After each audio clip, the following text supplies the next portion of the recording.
everything right, and and you run it well as well. Yeah. So in this individual tournament, it's like an example of us, we're probably going to flip a coin 20 times in this tournament. And Yeah. if we get 15 wins and 5 losses, we might win the tournament. If this is a tournament where we get, only 4 wins and 16 losses, well, we're definitely going to lose.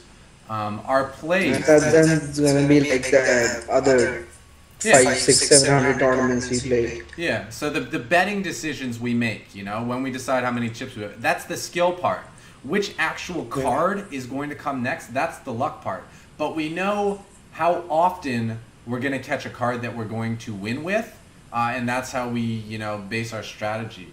I'm just trying to think of other, can you think of other examples of, like, things where I can make, like, a... Like we basically, have to put ourselves in favorable spots. 70, 30, 60, 40 in tournaments for the most part, Especially in turbos, where you have more post-flop gaming, these normal structured ones, but you just have to put yourself in those 70, 30, 60, 40, and hope you hold for the most part. Okay, so how far into the tournament are we at this point, would you guess? Like, how many players left, approximately? Even a guess is not like... What kind are we? Yeah, because you have it on your report. I know.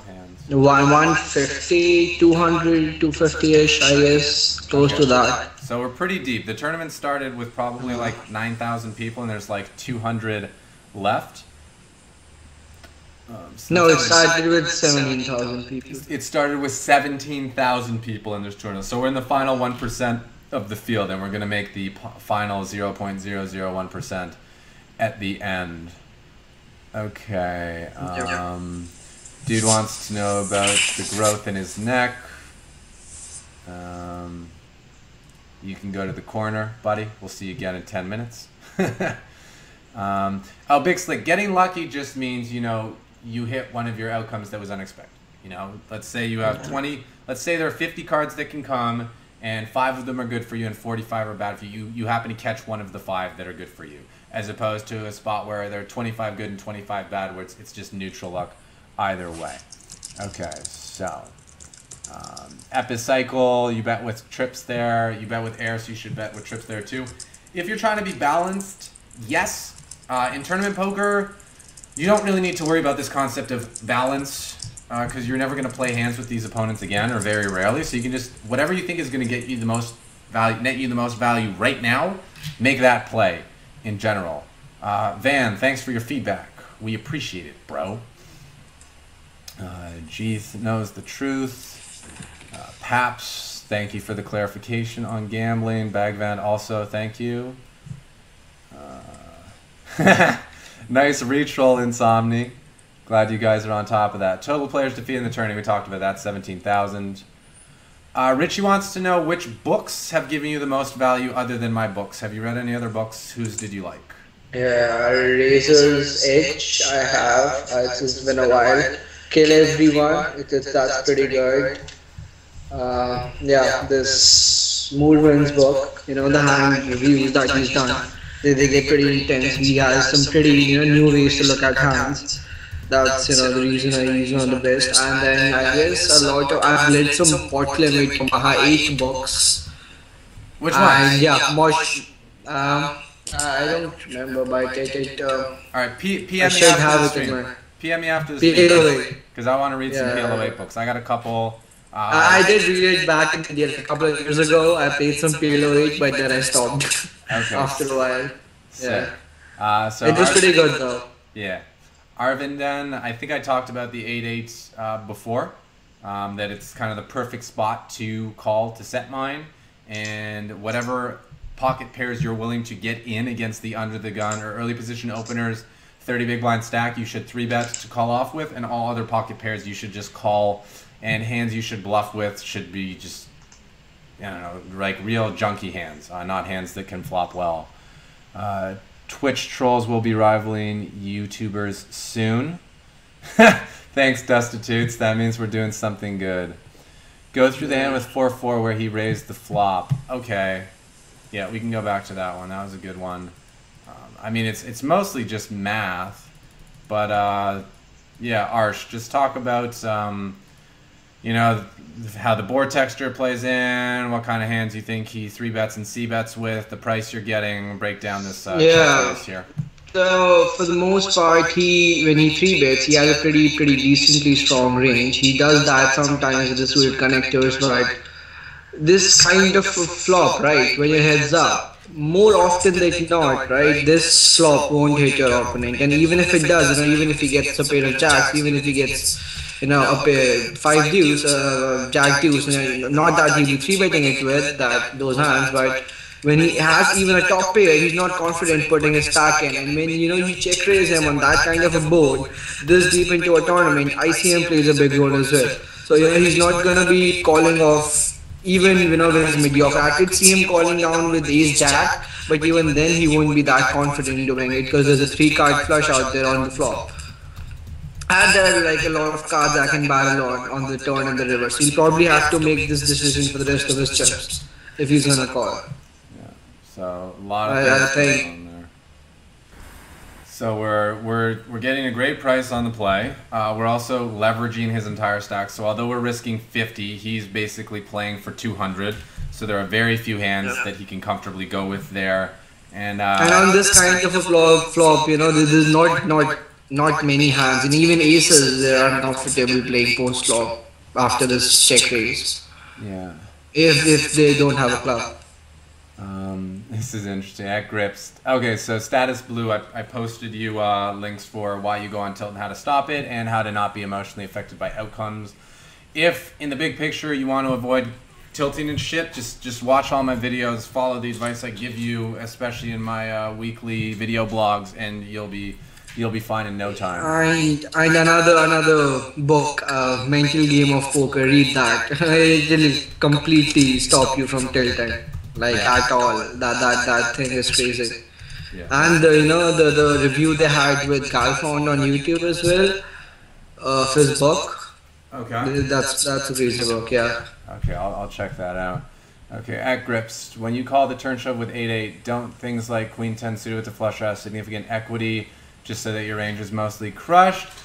Yeah, the other guy definitely has equity with those hands, but he has about, even with his super draws, I think he has 33%. And although we're calling an overbet, what is it? We're calling 2 to win 5 effectively, I think was the sizing it works out to. 2 to 5. So we only need 40%. So even if the guy has monster draws that have 50% equity, we're still making money with that call.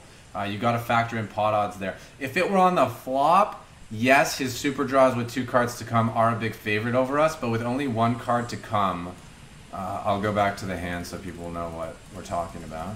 Ooh, that's a good feature to add to our little reviews, that people can see the hand. Here it is, 8s. But yeah, with 1 card to come, even with his super draws, his equity just isn't that high relative to ours.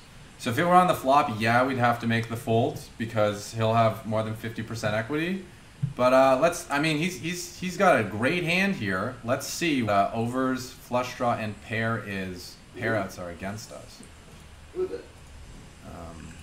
Yeah, 10-8 of clubs. Let's check this. So we got Jack 6 9 5 5 Jack 9 6. So we see that we need 40% and we have 60%. So even if we give him Queen 10 of clubs where he's got 2 overcards, which is the very best hand he can ever have against us if we put him on a draw. And we still have the best hand. Now if it's on the flop and he has 2 cards to come, that changes things significantly, and we become an underdog. But I think what you missed out there on Loglund is the fact that it was with 1 card to come we're making this call. And if you have the best hand when you have 1 card to come, it doesn't matter how big the guy's draw is, as long as you're not playing pot limit Omaha, you will be the favorite. Okay. Benny, yeah. We have Skype group, but we're doing something new because everyone's telling me about DDoS and shit, so I can't accept new people on Skype. I'm sorry, but we will have something in the future on the site, something in the next couple months that will be equally good. Yeah, there's a good example of luck in sports. Like when you fumble a football, which way is it going to bounce? whether it bounces your way or the other team's way. That's the element of luck. Football is still a skill game, but there is some luck. Okay, another good example of dice. There's skill, but knowing weakness people is easy. What's up, Neil's dealer best? Each time you see it showdown. Okay. Why should you rule out flush draws when he check calls on the Jack 7? And because it's to do with the pot to stack ratio. Just basically, if he had a flush draw, he would probably check raise all in. Because it's just what you do when you have that many chips relative to the pot. Yeah. Grips, mute his sounds, please. Well, then we can't hear him talk, so this wouldn't be a very beneficial two-way discussion if we can only hear one person. I could go and get batteries for the other headphones. I think that should fix it. It's in the other room. Yeah, grab that. Should I do that? Yeah, you do that. Yeah, and I'll do just keep fielding questions while you do that. Okay. Give me a minute. Yeah, no worries. Oh, Warm J, LL Warm J, thank you, man. Appreciate it. Glad you tuned in. He left. Funkadonk, I think he puts in like 6 to 8 hours a day.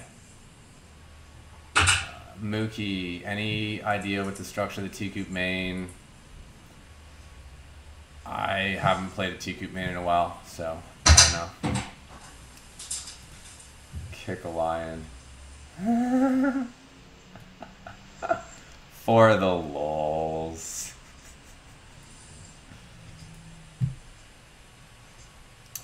Oh, Cygnus Cross. I know you. Thanks for the sub, buddy. I'm going to push you some G-chips so that you can get stacking. And, well, bro fist to you, my friend. Thanks for coming through. Newest book. What are you talking about, Bagvent? Which book that's coming out dropping? What are you talking about? I'm making a training program. It's a video program. It's not going to be a book.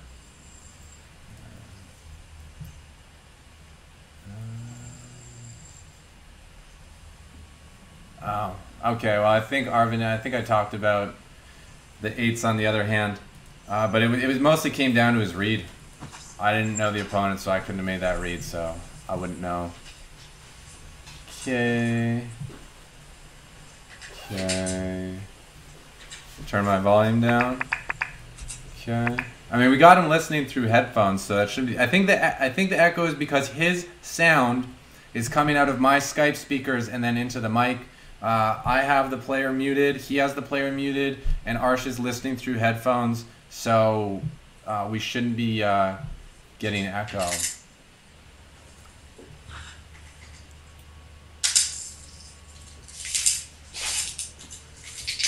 Okay.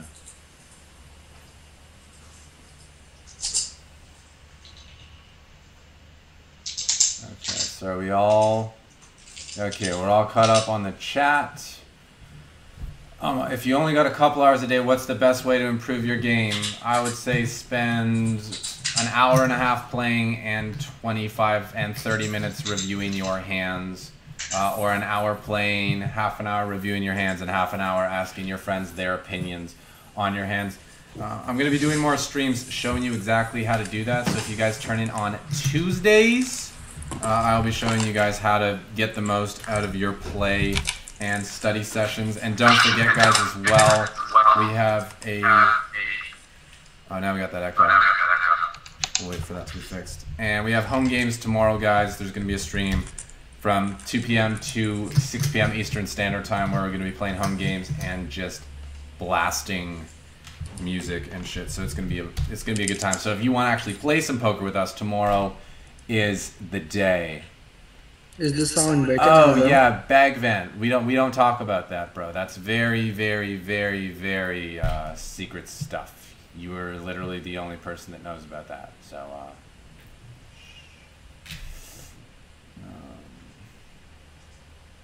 okay, so I think we are caught up.